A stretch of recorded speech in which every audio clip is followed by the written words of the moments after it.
Let's go a little bit back about life in the temple. Like for instance, right now we see here the novices cleaning the temple. Yeah, like that's one of the rules. Can you tell a little bit, just like what's like a standard or average day like of a... Right, so the daily life as a novice or monk is like I said, so we wake up at 3:30 or 4 for praying, and after that we meditate, and then we go for the almsgiving ceremony. So basically, as you see every morning, that monks go collect, with their bowls on the street, go collect food from the local people. Mainly this collect sticky rice, and then the family nearby the temple bring food directly to the temple. So 1 or 2 of the monks or novices has to be in the temple to accept that, and also give them the blessing, just kind of thank you for bringing the food and stuff like that. So yeah, and then we would have meal. So monks would have meal around 6:37, depending on the season. During the winter time, it can be later at 7, and after that they would go to school, because monk and novice has to study as well. We have Buddhist high school, which is outside of Luang Prabang.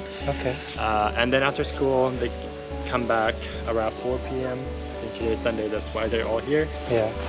So after they come back from the school at 4 p.m. they have to clean the temple and then prepare for the chanting again. So evening chanting start at, depending on the temple, some temples start at 6, some temples 6:30 or 7.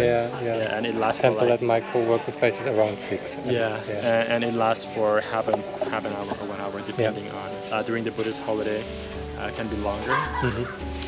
And sometimes they get invited for the house blessing ceremony, let's say, or even a funeral or wedding ceremony. So all kind of ceremony that involve the spiritual. So monks would go there. So basically, at a 6-hour rule, and after that, after chanting in the evening, they can either study about the Buddha's teaching or study English or whatever. And they do? The novices do? I mean, I see them often nowadays also on the phones, like every other teenager. So the good thing about Buddhism that I like is that it changed, it involved with time. Back in the day, there was some rule came out, after when the cell phone was introduced into Laos. So there was a big discussion in a Buddhist organization saying, should we allow monks and novices to use phone or computer or not? And the answer is yes, because nobody knows whether or not if they would stay in the temple for the rest of their life.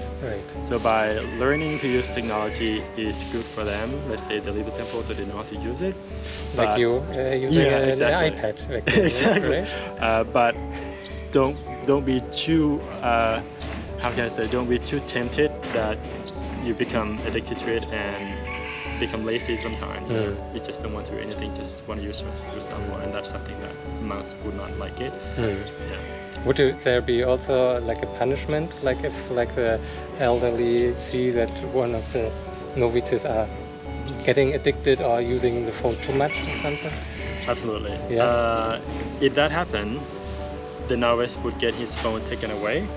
That's one thing. Other thing, he would be warned for 1 time, 2 times, and the 3rd time he will be kicked out of the temple if it is too much. Really? Yeah, because